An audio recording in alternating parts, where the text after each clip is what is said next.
أعوذ بالله من الشيطان الرجيم. بسم الله الرحمن الرحيم. Assalamualaikum warahmatullahi wabarakatuh. Innal hamdalillah nahmaduhu wa nasta'inuhu wa nastaghfiruh wa na'udzu billahi min shururi anfusina wa sayyiati a'malina. May yahdihillahu fala mudilla lahu wa may yudlil fala hadiyalah.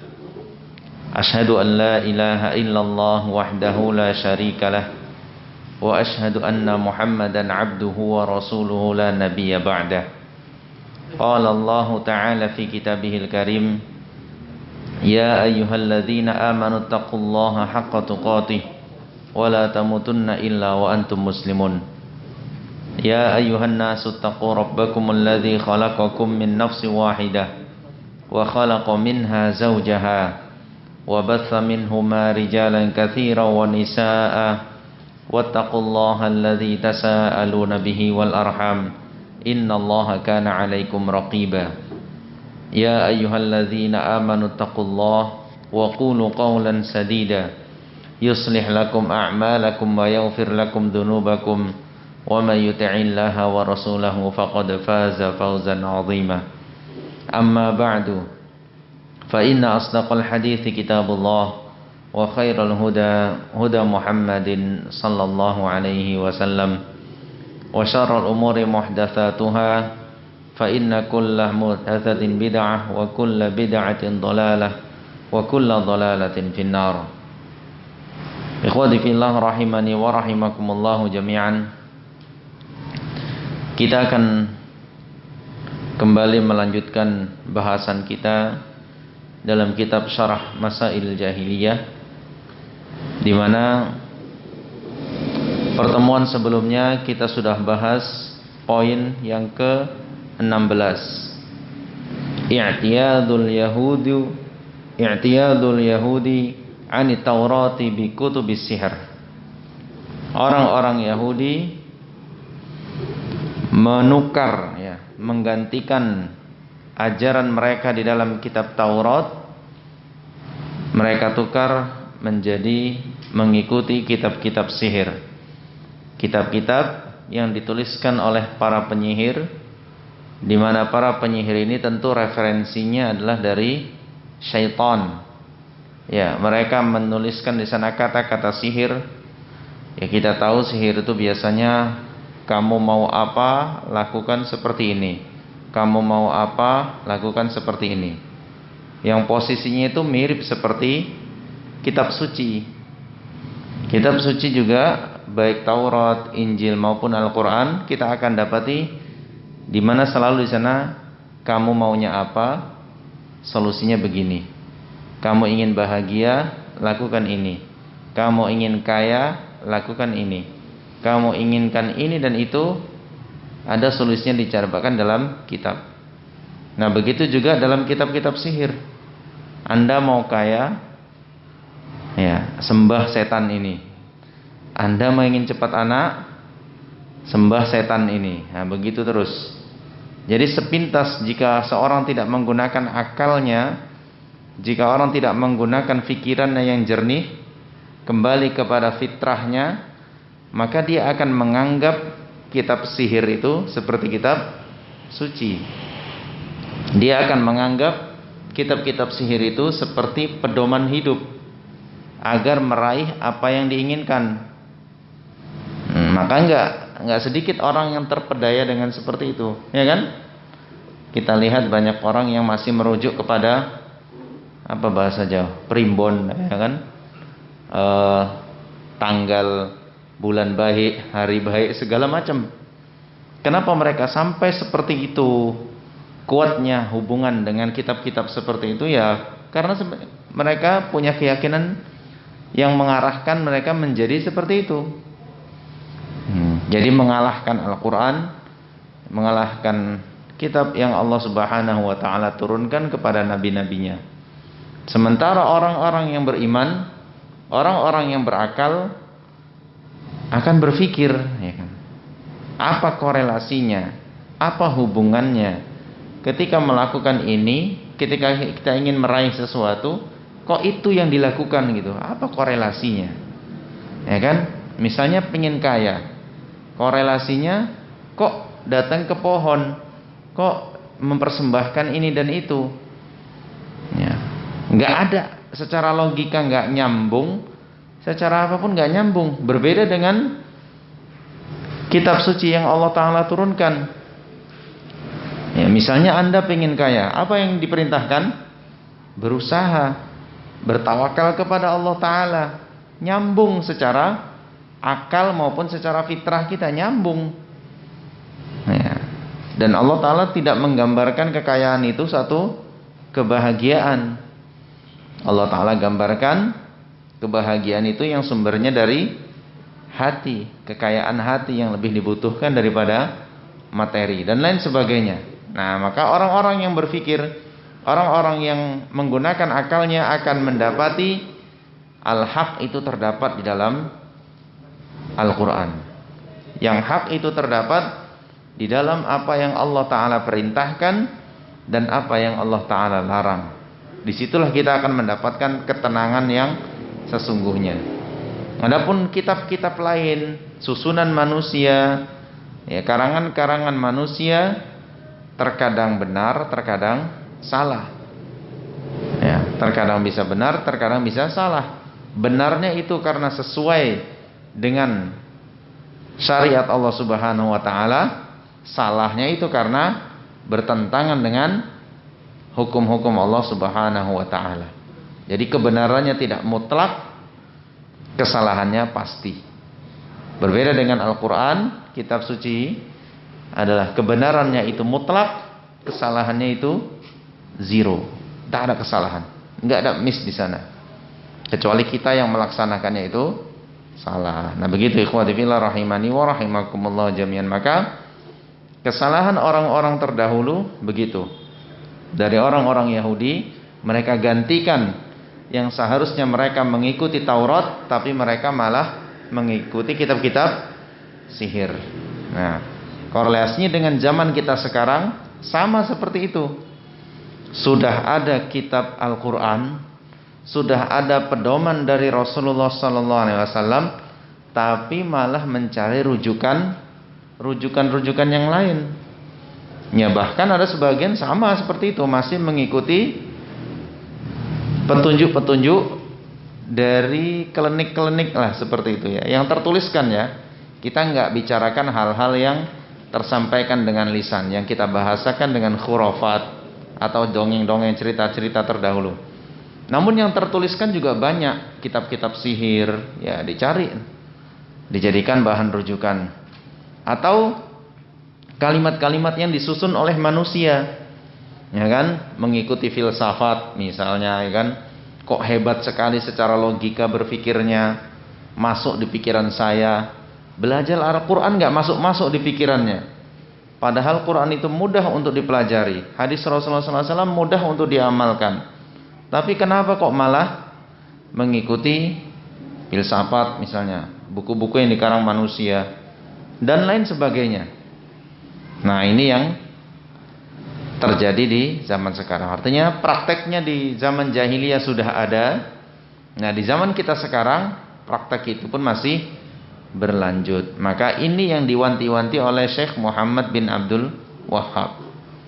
Jangan praktek dahulu yang sudah dihapuskan oleh Islam, ya, sudah dihanguskan oleh Rasulullah SAW, tapi kita sebagai umatnya yang sekarang ini mengikuti ajaran beliau, malah membudayakan kembali kebiasaan-kebiasaan jahiliyah.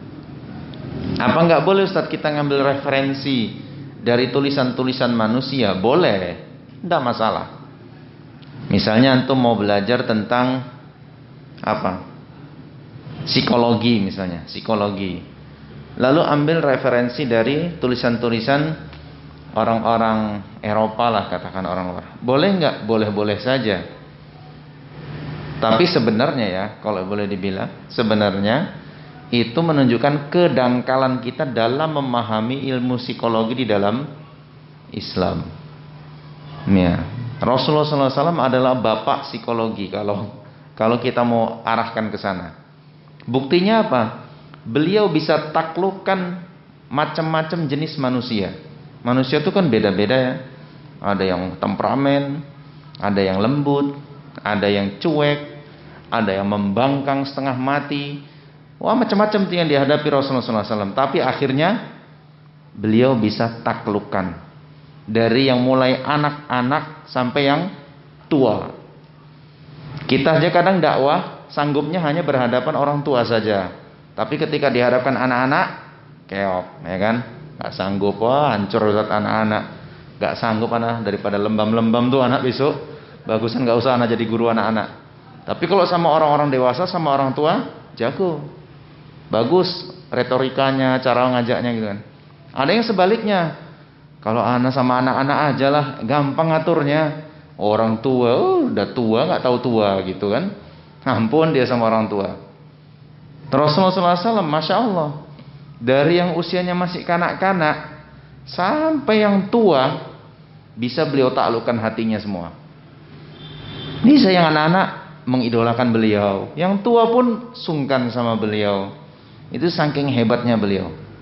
Dari mana kalau nggak beliau itu faham ilmu jiwa manusia? Kan itu ilmu psikologi kan? Bagaimana memahami jiwa manusia? Ya kita aja yang kurang menggali kadang. Kita aja yang kurang menggali. Jadi seolah-olah nggak ada ilmu-ilmu yang begituan di dalam Islam. Padahal lengkap. Dianya aja yang kurang kaji, itu aja. Dan ulama juga nggak membahas sampai ke tingkat psikologi mendalam kaitan dengan Islam. Tidak pahala kali. Tapi sebenarnya jika dia terapkan saja apa yang ada dalam Al-Quran, apa yang ada dalam hadis Rasulullah SAW, secara otomatis orang itu akan memiliki ilmu psikologi terapan langsung. Nggak pala teori-teorian, tapi terapannya langsung. Ya, bagaimana dakwah menghadapi anak-anak, menghadapi sebaya, orang yang lebih tua, orang yang menentang, orang yang memusuhi segala macam. Kan ada semua caranya. Nah begitu. Jadi ya nggak masalah, sah-sah saja antum mau baca, cari referensi buku-buku yang lain. Tapi ingat, jangan kemudian mengesampingkan Al-Quran ataupun hadis Rasulullah Sallallahu Alaihi Wasallam. Karena ilmu tentang apa yang ada di dalam Al-Quran, ilmu yang terdapat di dalam hadis-hadis Rasulullah SAW, ini melampaui semua ilmu yang ada di pikiran manusia. Kenapa bisa demikian? Karena Al-Quran itu isinya dari Rabbul Alamin, yang menciptakan manusia. Jadi pasti informasi yang ada di dalamnya itu melampaui akal manusia. Kadang saja kita tuh butuh ribuan tahun baru faham, ya kan? Manusia faham tentang proses janin di dalam perut. Itu butuh berapa ribu tahun tuh. Padahal Al-Quran sudah menjelaskannya sejak 15 abad yang lalu. Udah dijelasin. Tapi di zaman itu orang bingung, ya kan? Bingung. Kok bisa dari darah, segumpal daging, lalu muncul tulang-tulangnya segala macam, itu nggak di otak manusia zaman dulu. Sekarang aja ketika dijelaskan oleh kita dengan foto-foto atau segala macam kecanggihan zaman sekarang baru mudeng kan, baru mudeng. Dulu nggak mudeng orang, tapi beriman saja, ya kan? Beriman saja. Sama kayak sekarang, antum baca surat At-Takwir misalnya kan, idza syamsu kuwirat, ketika matahari itu hancur, bulan hancur, gunung-gunung berterbangan. Coba bayangin sekarang. Cuman bayanginnya, gunung terbang kayak kapas. Maksudnya tuh gimana lah gunung? Kapas terbang tahu ya, kapas diterbang-terbangin tahu. Tapi kalau gunung diterbang-terbangin kayak kapas gitu, itu bentuknya kayak apa itu? Terus matahari, bulan, jumpa, bayangin matahari terbit dari sana aja bingung. Cemana ya matahari, pagi-pagi kok di sana gitu mataharinya. Terus balik ke sana dia. Itu cemana bentuknya itu? Sorenya nengok ke sana gitu kan, ke arah timur. Ya makanya untuk membayanginnya susah. Tapi nanti kalau udah kejadian, baru paham. Oh kayak gini kiamat, udah terlambat mas. udah kiamat, nggak bisa tobat lagi. Ya kan, dari kemarin udah diceritain bakal kejadian tuh kiamat. Nah, begitu. Jadi kalau yang akan terjadi masa depan itu kita juga bingung. Mikirin Dajjal aja, Dajjal katanya cuma 40 hari.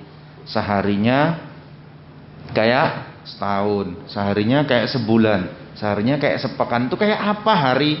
Sehari kayak setahun, sehari kayak sebulan, sehari kayak sepekan tuh kayak gimana itu? Ya memang bingung kalau sekarang bayanginnya, karena nggak masuk di otak kita sekarang. Nanti ya, karena itulah menunjukkan lemahnya pikiran kita. Tapi kita sebagai orang yang beriman cukup mengimani saja. Bagaimana nanti realitanya, wallahu a'lam. Ya sama, kejadiannya sama kayak gitu ya kan. Zaman sahabat lu nggak ngerti gimana proses kelahiran. Ya tahu mereka hamil lahir. Gimana prosesnya di dalam nggak tahu.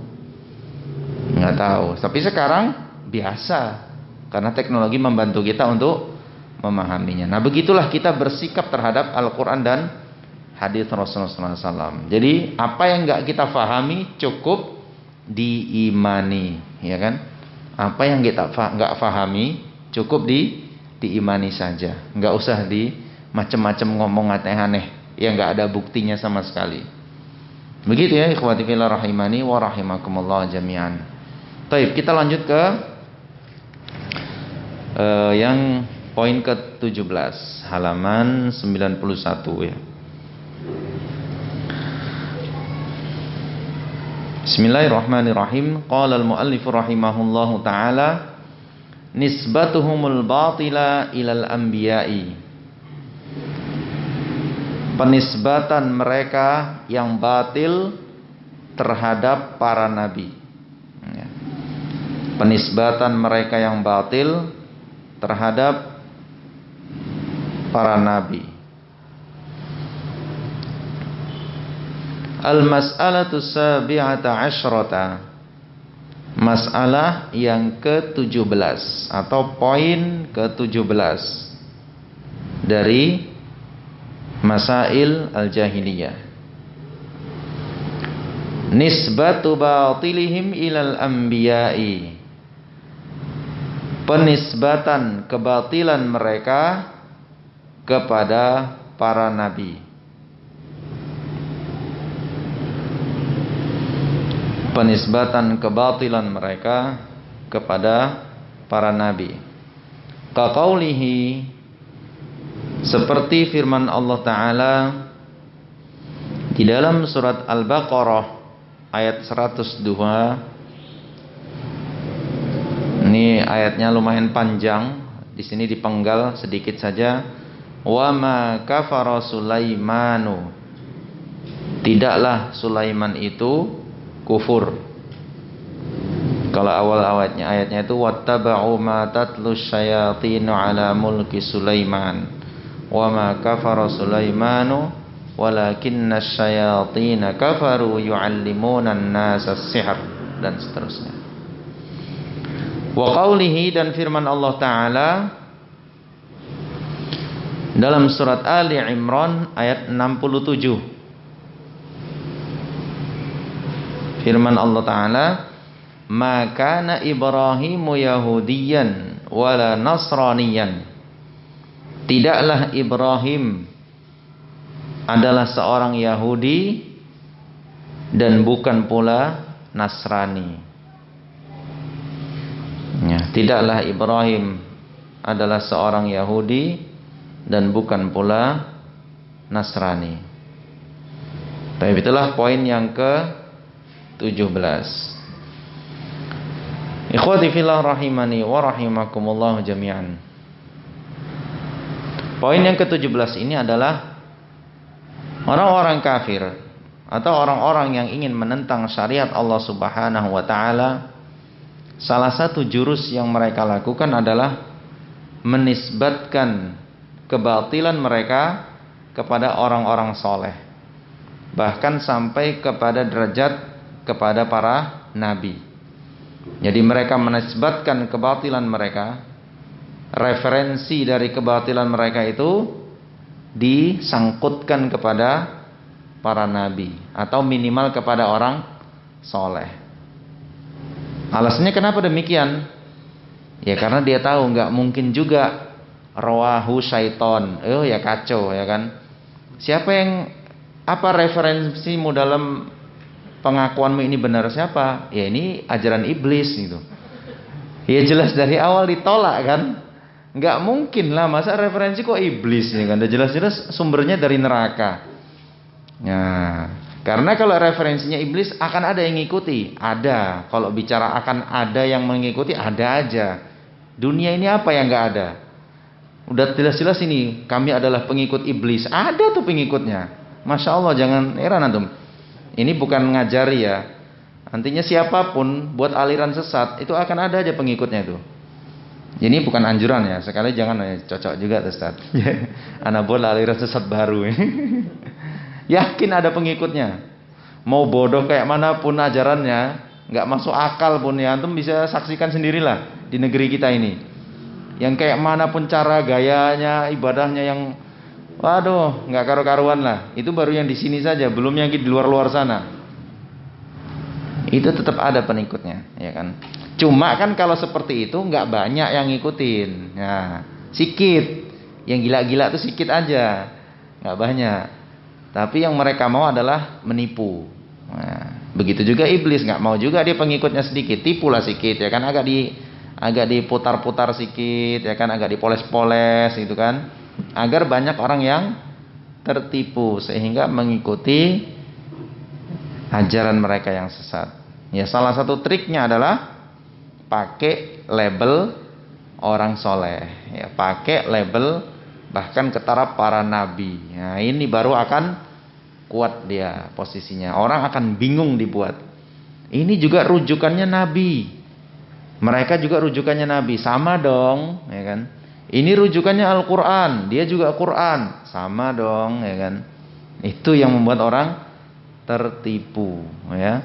Sehingga tidak sedikit orang yang udah kadung kecebur, udah kadung masuk, baru sadar, ya, kayak burung yang kena pikat. Nah, itu dia. Pikir suara betina, rupanya rekaman MP3, ya. Tukang pikat kan sekarang gitu ya.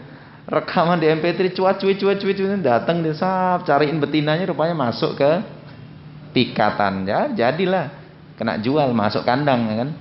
Udah susah keluar, masih bisa kelempatan, bisa, mana tahu yang mikat itu silap kan. Silap, mabur lagi itu burung. Nah, masa kita mau disamain kayak burung gitu. Ya makanya cerdas dikit lah biar nggak kayak burung. Gitu. Jadi dalam beragama itu zaman sekarang juga harus cerdas-cerdas, harus banyak berpikir. Kan tuh dikasih pendengaran, dikasih penglihatan, dikasih akal atau hati itu untuk berpikir. Maka jangan asal-asalan saja. Sehingga nggak lagi keluar argumen, yang penting ada Qur'annya, ada hadisnya, aman tuh, ya kan. Ya yang penting kita ngaji dulu, nanti salah tinggalin, yang benar ikutin. Ya kalau ente udah tahu mana yang salah, mana yang benar, ya nggak usah ngaji. Ngapain lagi ngaji kalau udah bisa bedain mana yang salah, mana yang benar? Karena ente jahil itulah makanya ngaji, makanya belajar, makanya baca, makanya dengerin penjelasan.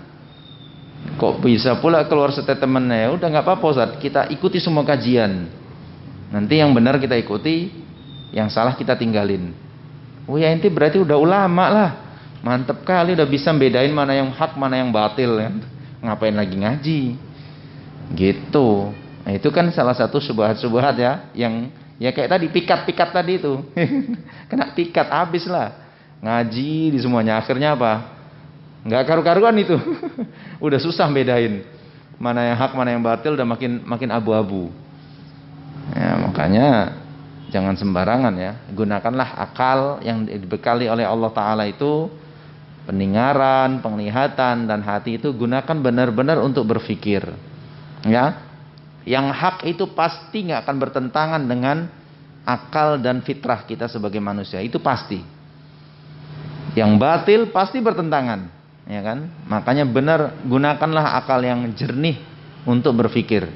Ini hak atau batil? Ya tentu berdoa kepada Allah Ta'ala. Ya, makanya ketika sholat itu ihdinas siratal mustaqim itu yang serius. Jangan ngayal-ngayal ke sana kemari. Ketika ihdinas siratal mustaqim 17 kali kita dalam minimal itu dalam sholat, itu yang serius. Ya, tujuannya apa? Itu tadi, mudah-mudahan ketika ada orang yang mau mengajari kita ternyata itu kebatilan, semoga Allah Ta'ala tunjukkan itu adalah kebatilan, lalu kita dipalingkan cari yang lain. Ya kan? Sama seperti yang dihadapi oleh Salmanul Farisi, ya kan, kisah beliau. Kesana kemari kan akhirnya Allah Ta'ala tunjukkan kepada beliau mana yang hak itu. Begitu. Jadi jangan asal-asalan. Ya, harus ikuti alurnya, ya. Nah, balik lagi sini, ikhwati fillah rahimani wa rahimakumullah. Jadi itu salah satu trik yang digunakan oleh iblis dalam menyesatkan manusia. Iblis menggunakan tipuan agar manusia itu tidak menyangka dia sedang berada di dalam kesesatan. Itu tadi referensinya kepada para nabi, ya, referensinya kepada orang-orang soleh, sehingga orang yang kurang cerdas, orang-orang yang kurang mencerna dengan baik akan terikut oleh kata-kata tersebut. Ya, kenapa mereka ambil Nabi Sulaiman? Ya, kenapa mereka ambil Nabi Sulaiman dijadikan sampel mereka, dijadikan rujukan mereka? Karena itu tadi untuk menguatkan apanya? Menguatkan apanya? Masih ada kaitannya dengan poin ke-16 kemarin. Menguatkan sihirnya. Menguatkan sihirnya. Loh, kenapa enggak Nabi Musa, Ustaz, gitu kan?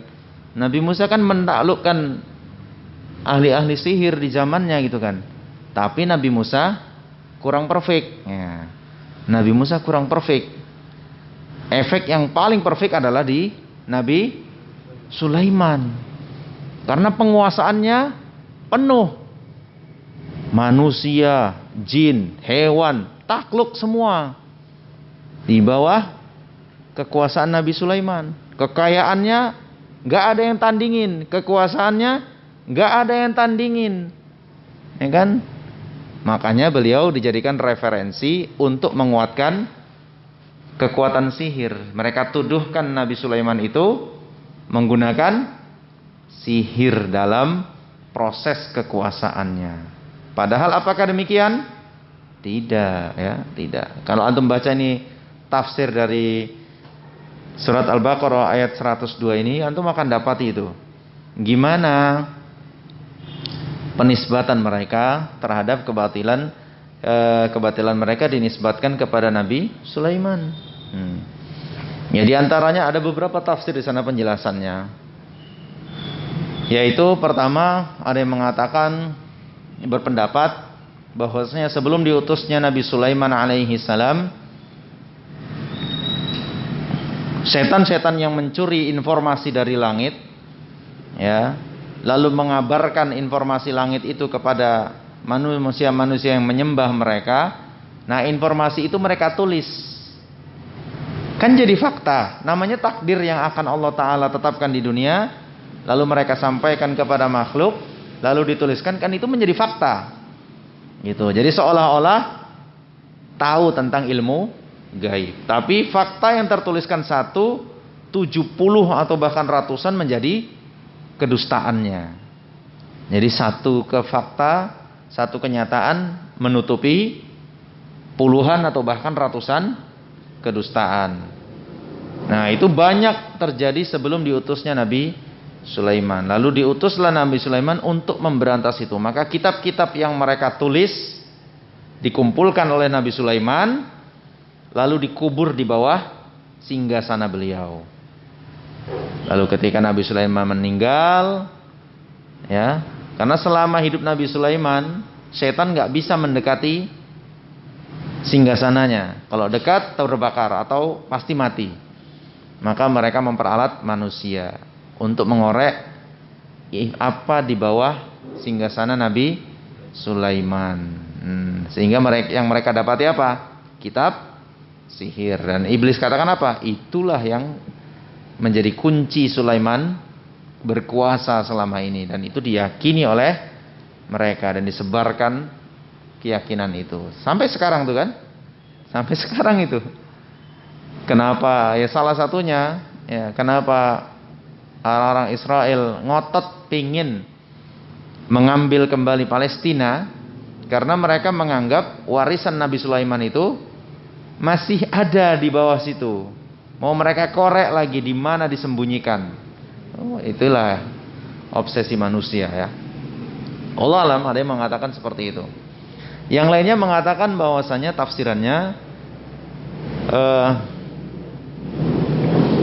mereka saat Nabi Sulaiman meninggal dunia, ya, setelah Nabi Sulaiman meninggal dunia, maka iblis sengaja menyimpan kitab-kitab sihir yang sudah disusun di bawah singgasana Nabi Sulaiman.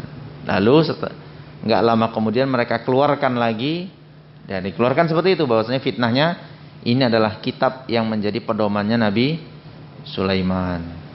Dalam tafsiran lagi mengatakan bahwasanya sama seperti itu, kitab-kitab sihir disusun oleh iblis dan bala tentaranya atau pengikut-pengikutnya, yang isinya begitu. Anda mau apa, caranya begini. Anda mau apa, caranya begini. Selalu disebutkan seperti itu. Lalu dituliskan, dibuat, dikarang di sana. Nah, judul kitabnya dibuat untuk Sulaiman bin Dawud dari saudaramu ini untuk mendarih kekuasaan. Wah, gitulah judul kitabnya ada tuh. Judulnya bab 1, bab 2 itu segala macam. Nah, itu kemudian dikeluarkan lagi. Ya, makanya orang-orang Yahudi mempercayai kondisi seperti itu. Sehingga mereka apa? Ketika Nabi Muhammad SAW muncul di Madinah, ya ini kita sudah bahas kemarin, lalu mereka tidak rela dengan kondisi Nabi Muhammad SAW sebagai Nabi terakhir. Sementara ketika mereka cek isi Taurat, ya, mereka cek isi Injil, semuanya persis, ya, ada pada Nabi Muhammad SAW. Maka mereka tidak bisa membantah menggunakan kitab Taurat ataupun Injil, nggak bisa mereka bantah karena isinya persis semua. Maka mereka ganti referensinya, jangan pakai Taurat, jangan pakai Injil, kita pakai kitab sihir yang dulu turun temurun nenek moyang kita katakan ini adalah referensinya Nabi Sulaiman. Nah itu. Jadi mereka untuk melawan Rasulullah SAW menggunakan kitab sihir tadi. Makanya Allah Ta'ala tegaskan, wa ma kafara Sulaiman. Nabi Sulaiman itu tidak kufur seperti yang kalian lakukan itu dengan menggunakan sihir. Nabi Sulaiman itu meraih kekuasaan itu tidak dengan sihir, tapi dengan ketaatan beliau, kesolehan beliau. Sehingga Allah Ta'ala kabulkan permintaan beliau untuk memiliki kekuasaan yang tidak akan ada lagi kekuasaan setelahnya seperti itu, memiliki kekayaan yang tidak ada lagi kekayaan yang seperti itu. Nah, makanya ini yang disalahpahami oleh orang-orang Yahudi. Mereka gunakan label itu untuk menipu manusia. Ya, itulah kenapa diantaranya Nabi Sulaiman yang dijadikan ikonnya. Untuk mendukung apa? Untuk mendukung kitab sihir yang mereka jadikan referensi. Kemudian juga di surat Ali Imran ayat 67 Allah Ta'ala berfirman, maka na Ibrahimu Yahudiyya wala Nasraniyya walakin kana hanifan muslima wa ma kana minal musyrikin. Nabi Ibrahim itu bukan orang Yahudi dan bukan pula orang Nasrani, akan tetapi beliau di atas agama yang hanif. Dan beliau adalah seorang yang berserah diri kepada Allah Ta'ala dengan seutuhnya dan bukan termasuk orang-orang yang musyrik. Ikhwati fillah rahimani wa rahimakumullah jami'an. Kenapa Nabi Ibrahim? Kenapa Nabi Ibrahim? Yang mereka jadikan ikon lagi untuk menutupi kesalahan mereka atau keburukan mereka. Kenapa Nabi Ibrahim dijadikan referensi? Jadi mereka Ibrahim itu Yahudi kan, bapak kami. Yang Nasrani bilang, oh itu Nasrani tuh Nabi Ibrahim, bapak kami. Kenapa? Apa? Iya, salah satu faktornya itu. Karena beliaulah nenek moyangnya. Beliau nenek moyangnya. Asal muasal Israel. Ya, mereka sebenarnya agak canggung di sana gitu kan. Sebenarnya yang pas itu di anaknya, yaitu Nabi Ishak ya. Tapi Nabi Ishak kan pamornya kurang. Pamornya kurang, dirasa tuh pamornya kurang bapak kita ini. Naikkan sedikit ke bapaknya lagi, Nabi Ibrahim. Karena apa? Karena kisah Nabi Ibrahim itu fenomenal. Kisahnya itu fenomenal. Orang yang sampai dibakar berhari-hari ya, berhari-hari dibakar dengan api yang tak surut-surut, ganti terus sampai cicak aja pun ikut-ikutan tiup, tapi enggak tersentuh sama sekali. Keluar dengan aman. Kisahnya tuh fenomenal. Berhadapan dengan raja yang sangat berkuasa di kala itu, satu lawan raja yang super kekuasaannya, tapi rajanya pun enggak berkutik di depan Ibrahim. Punya istri yang ditaksir sama raja, tapi secuil pun rajanya enggak bisa sentuh istrinya. Enggak bisa sentuh. Makanya belum lagi kisah dengan anaknya Nabi Ismail, ya kan? Mau disembelih berubah jadi kambing, ya kan?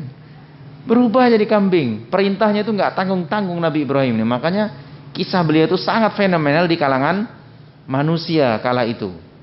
Masyhur, semua orang tahu kalau udah tentang Ibrahim, angkat tangan semua. Itu luar biasa. Ibrahim luar biasa. Nah, ini yang mereka ambil kesempatan ini. Tokoh yang fenomenal, yang kisahnya itu masyhur, semua orang tahu, mereka catut namanya.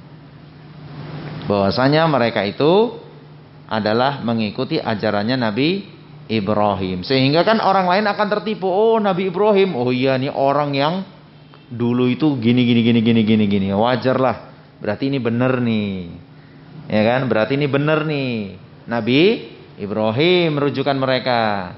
Itulah yang mereka mau tipu kepada umat manusia. Maka Allah Ta'ala bantah lagi. Nabi Ibrahim itu bukan Yahudi kayak yang kalian lakukan sekarang. Mengikuti sihir, menyembah kepada selain Allah Ta'ala, melawan Nabi Muhammad. Bukan. Dan bukan pula Nasrani seperti kalian sekarang ini. Enggak. Tapi beliau itu di atas agama yang hanif. Ya, agama yang hanif. Hanif itu adalah agama yang mengesahkan Allah Ta'ala, memurnikan ibadah hanya kepada Allah Ta'ala. Itulah seorang yang bersifat hanif. Ya, murni peribadahannya hanya untuk Allah Subhanahu wa Ta'ala. Nah begitu ikhwati fillah rahimani wa rahimakum. Sehingga dalam kitab tafsir pun disebutkan di sana ada seorang lelaki yang ingin keluar dari kampungnya mencari keluar menuju Syam waktu itu. Keluar menuju Syam untuk menemui orang-orang yang ahli dalam beragama. Sehingga singkat cerita, keluarlah dia sampai di Syam, bertemulah dia dengan tokoh Yahudi. Lalu dia pun ingin belajar. Tolong kabarkan kepadaku tentang agama yang kamu anut ini, Yahudi maksudnya.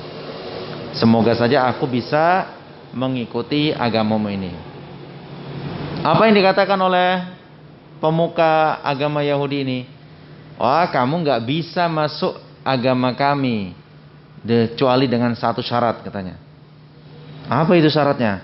Lakukan satu perbuatan yang buat Allah Ta'ala murka, baru kamu bisa ikut ajaran kami.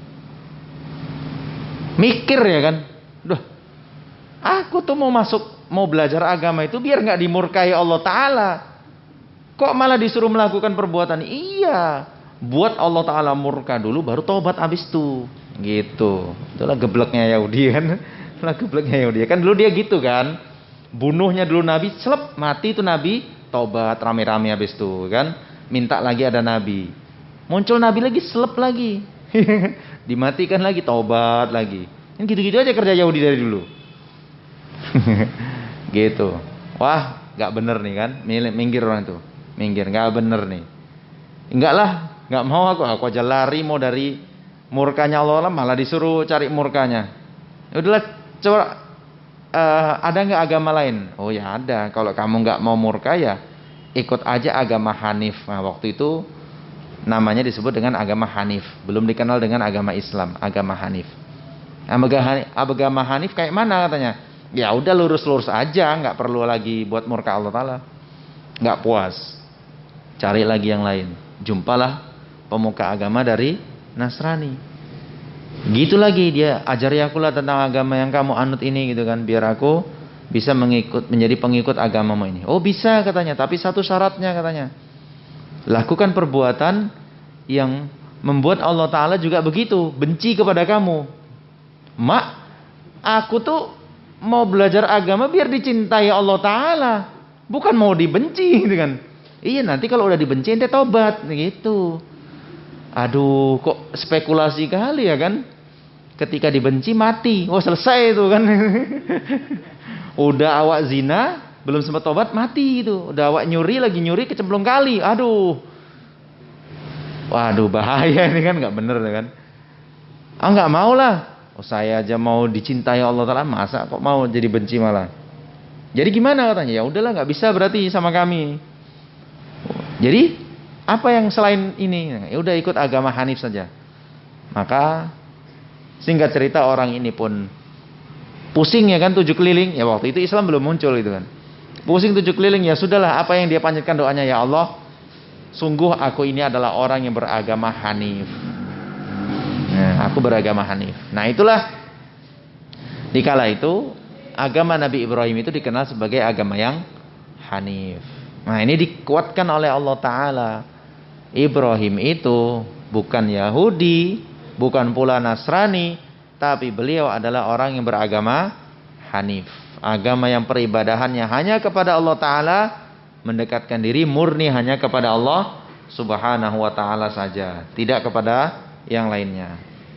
Nah sekarang ikhwati fillah rahimani wa rahimakumullah jami'an, implementasinya atau gambarannya yang sekarang tuh gimana? Ya itu tadi ya. Jadi mencatut tokoh untuk jadi referensi mereka agar manusia tertipu. Yang sekarang prakteknya gimana? Yang ada sekarang. Ada loh masih kayak gitu. Apa misalnya? Apa? Anda harus tak paham ya. Apa trik yang mereka lakukan sekarang ini? Ini yang mengulangi kejahilian dahulu. Apa triknya sekarang? Hah? Apa? Ngaku keturunan Nabi. Bisa. Ada lagi?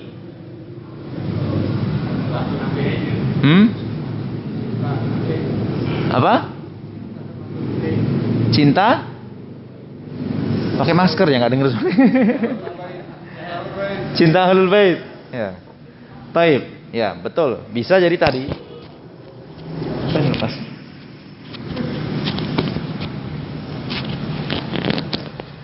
Taib. Bisa tadi mengaku keturunan Nabi, mengaku cinta ahli bait, tapi muaranya apa? Buat hadis palsu.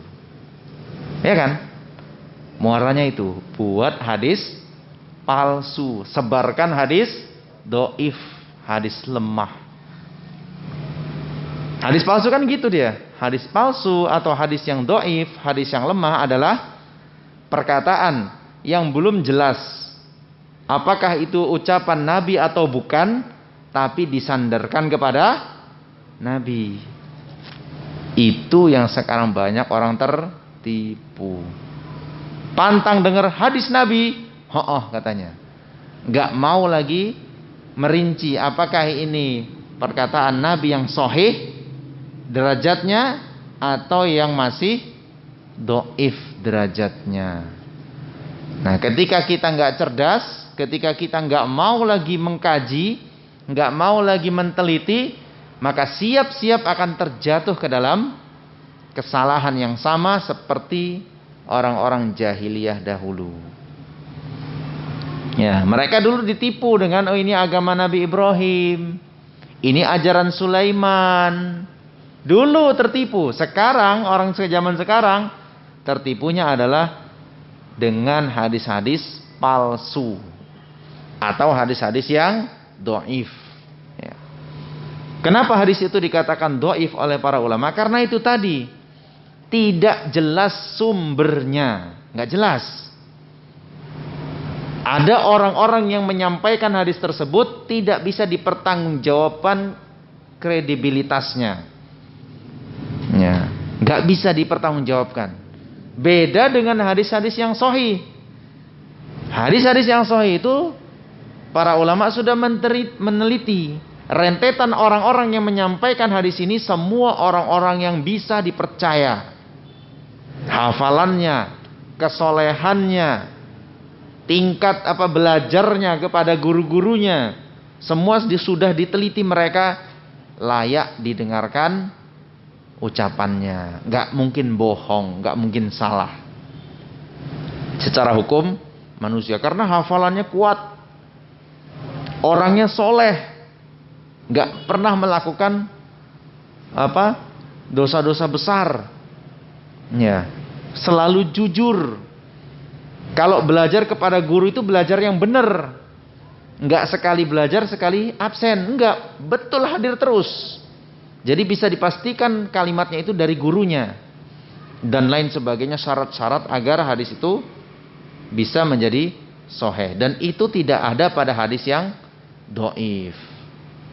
Macam-macam nanti kalau kita belajar tentang mustalah hadis, ya, tentang ilmu hadis itu sendiri, akan kita dapat itu. Oh, gini rangkaiannya. Kenapa kok hadis ini dikatakan sahih? Kenapa hadis ini dikatakan dhaif? Itu nggak mudah ya ikhwah. Mengatakan satu hadis sahih saja itu nggak mudah. Dia harus pelajari semua biografi satu persatu orang yang menyampaikan hadis itu. Lalu diteliti dari sisi hadis-hadis yang lain. Ada nggak yang bentrok maknanya? Ada nggak bentrok dengan Al-Quranul Karim? Jadi satu hadis saja itu Imam Bukhari, Imam Muslim, dan Imam Abu Daud, dan imam-imam yang lainnya dalam ilmu hadis ini, nggak mudah mereka lalu katakan hadis ini sahih. Itu berdasarkan penelitian panjang.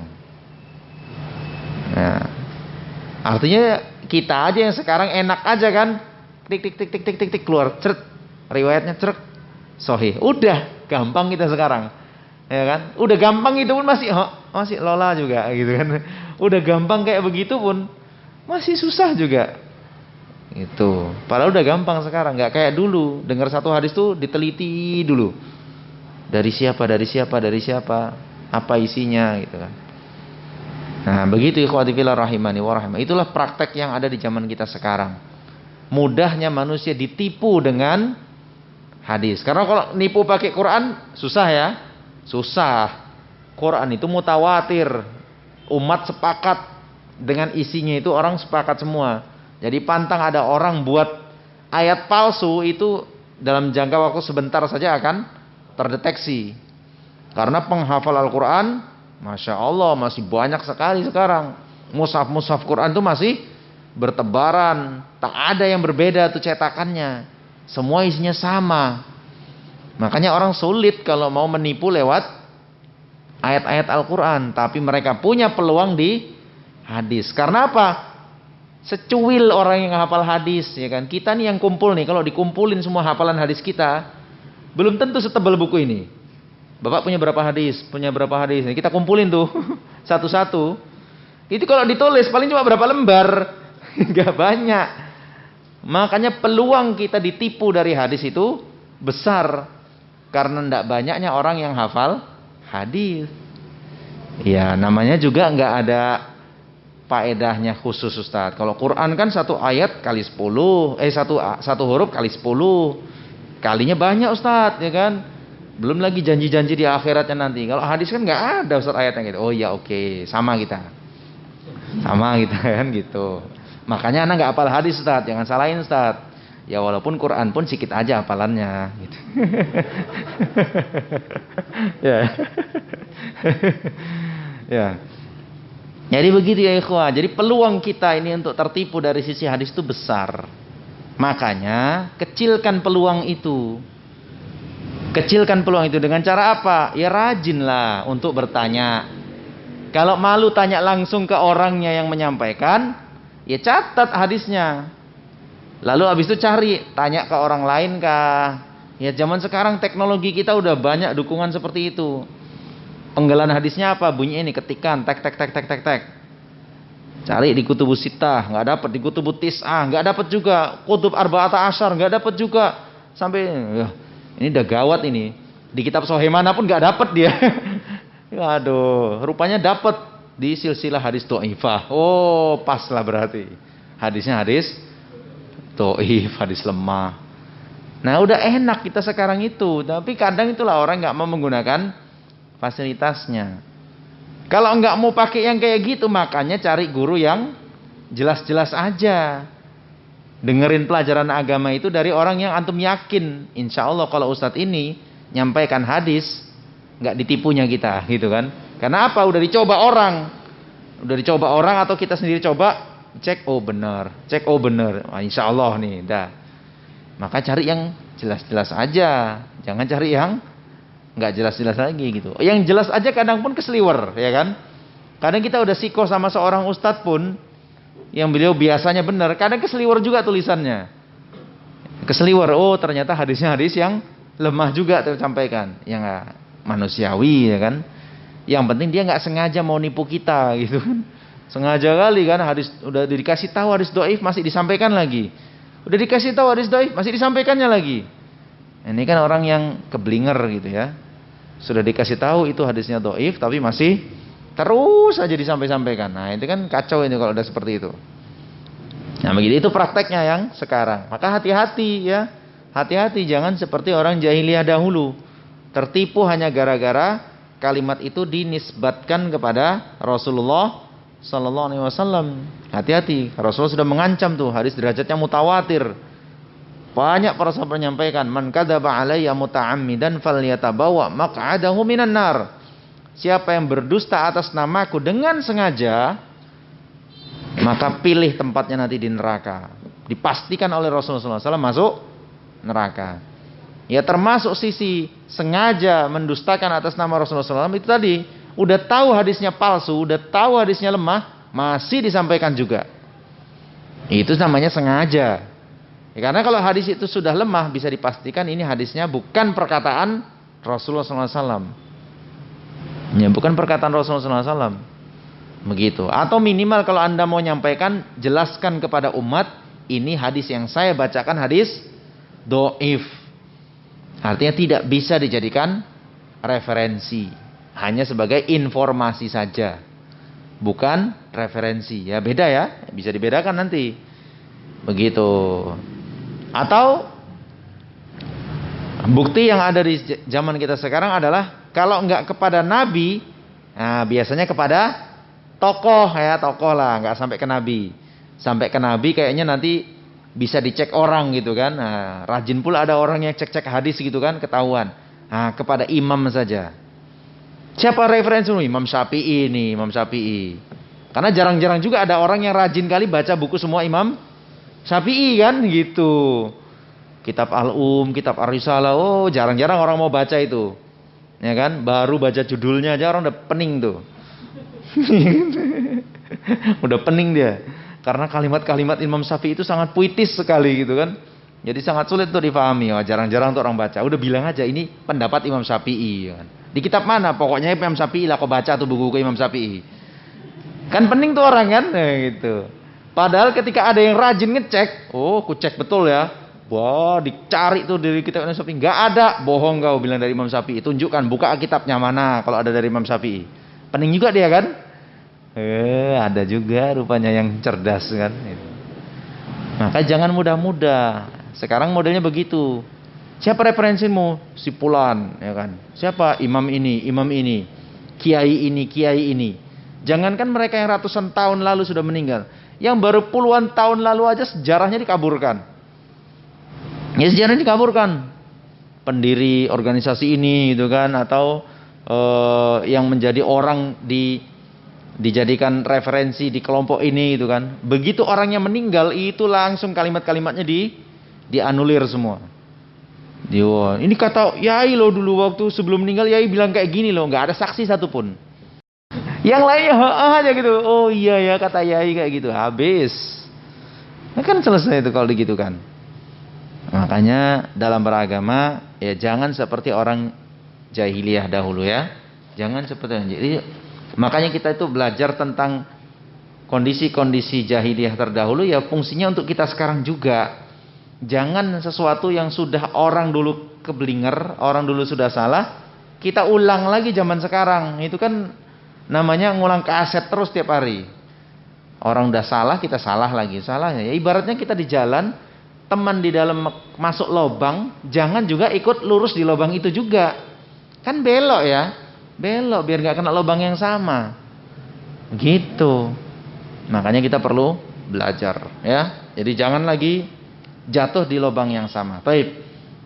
Demikian poin kita di yang ke-17 di pertemuan kali ini adalah salah satu trik yang digunakan oleh iblis adalah menisbatkan kebatilan mereka kepada para nabi. Yang sekarang dilakukan adalah itu tadi, menisbatkan kegiatan-kegiatan mereka, perbuatan-perbuatan mereka ke Rasulullah SAW padahal tidak ada buktinya, atau kepada tokoh-tokoh orang-orang soleh padahal tidak ada buktinya juga. Nah ini yang harus kita waspadai agar jangan kita terjatuh menjadi orang-orang yang seperti itu. Kita berlindung kepada Allah Ta'ala dan selalu berdoa, Allahumma arinal haqqa haqqa warzuqna tiba'ah wa arinal batila batila warzuqna jitinabah. Ya Allah, tunjukilah kepada kami yang hak itu hak dan beri kami rizki untuk bisa mengikuti yang hak itu, dan tunjuki kepada kami yang batil itu batil dan beri kami rizki untuk bisa menjauhi kebatilan tersebut. Nah demikian aqulu qauli hadza wa astaghfirullah li wa lakum innahu huwal ghafurur rahim. Kita tutup. Subhanakallah bihamdik asyhadu an la ilaha illa anta astaghfiruka wa atubu ilaik. Wassalamualaikum warahmatullahi wabarakatuh.